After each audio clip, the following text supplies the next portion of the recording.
Olá, bom dia. Vamos conversar um pouco sobre história hoje? História, a ciência que está sendo muitas vezes odiada, negligenciada e depreciada por uma grande maioria do nosso país.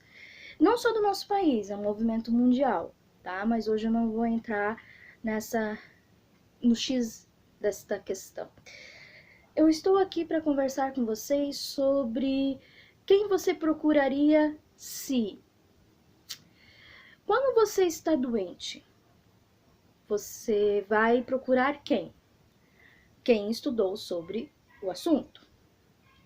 Você vai para um médico, chega num médico e ele te diagnostica com alguma doença incurável ou alguma doença que tem um tratamento duro, prolongado, porém é curável, e você não acredita nele.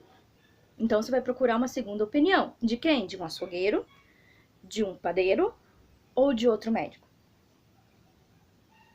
De um outro médico. Perfeito. E esse médico confirma o que o outro disse, mas dá uma opinião mais suave, dizendo não, o tratamento vai ser mais tranquilo, não é exatamente aquilo que o primeiro disse.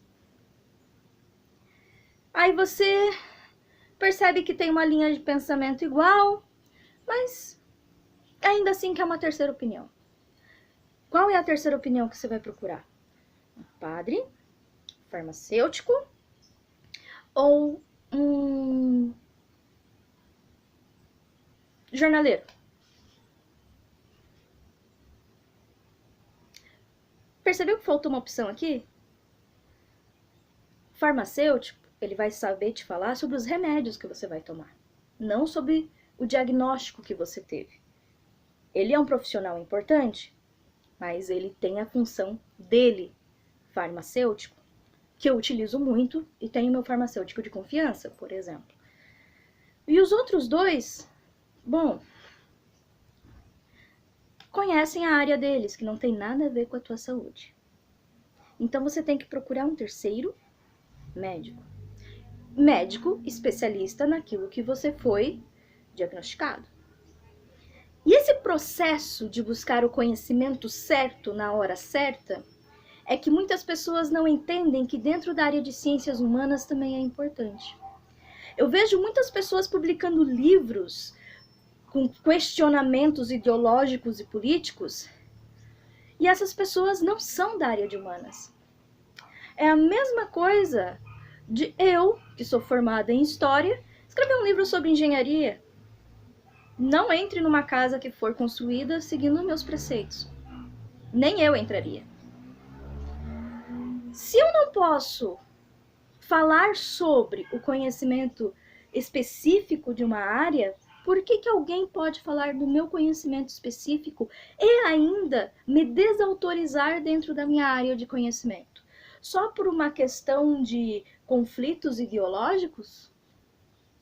E esse medo do termo ideologia que temos hoje em dia, você sabe que você tem uma ideologia, mesmo que não seja igual à minha, você tem uma ideologia. A ideologia, ela tá tão dentro da questão de ser humano, que é básico.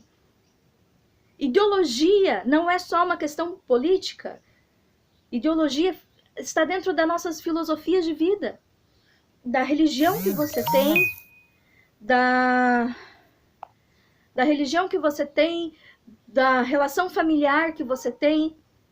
É muito mais do que ser de esquerda ou direita. E eu não estou entendendo esse medo do termo ideologia, ciências humanas. Debater é perigoso. Perguntar é quase um crime hoje em dia. Perguntar o porquê, então, você fica pior que uma criança de 4 anos. Por que eu não posso questionar? Né? Meus cachorros latindo no portão.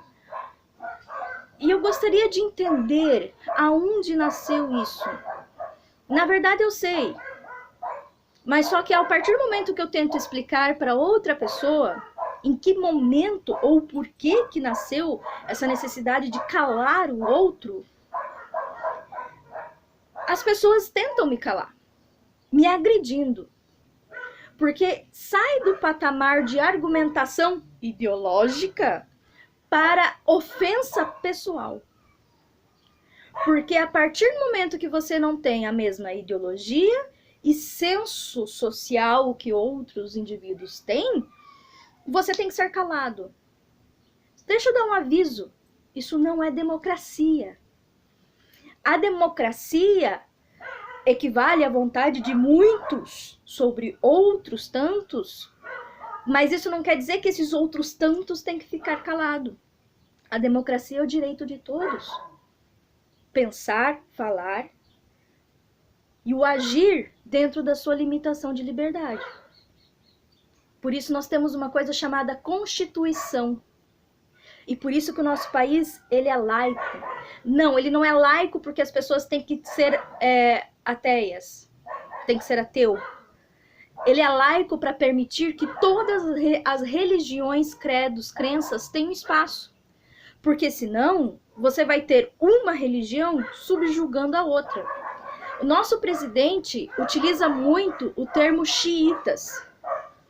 Ele falou isso, por exemplo, das pessoas que trabalham com a ecologia, com preservação do meio ambiente, que ele não ia deixar xiitas cuidando do meio ambiente. Isso é uma referência a um determinado grupo religioso de minoria, porém de supremacia política, que subjugou um outro grupo. Não, na verdade é invertir, né? Mas tudo bem. A questão era um grupo que subjugou outro grupo dentro da mesma religião, porém com preceitos um pouco diferentes um do outro. E quando você joga isso, fala, porque os xiitas não podem existir, por que você leva a tua religião para a política do teu país? A partir do momento que você vai levar a tua religião para a política do teu país, você vai subjugar outra religião, porque a tua religião não concorda com muitas outras. Isso não é democracia. Isso não respeita a nossa Constituição de um país laico. O fato de uma pessoa não ser cristã não quer dizer que ela não tenha uma boa moral. Usa-se muito o termo uma família tradicional brasileira, cristã. Por que a família tradicional brasileira tem que ser cristã? Daí você vai falar assim, ela não é cristã. Não, eu sou cristã, sou luterana, inclusive trabalho no culto infantil da minha igreja. Eu quero entender o porquê que a gente tem que fazer um rótulo específico e limitante para a população brasileira. Aí eu vou tentar explicar e eu sou calada, porque eu sou de história. Eu sou uma pessoa perigosa, porque eu doutrino as pessoas. Não, que se eu doutrinasse eu cobrava dízimo, tá? Para começo de conversa. Não doutrino ninguém, tá?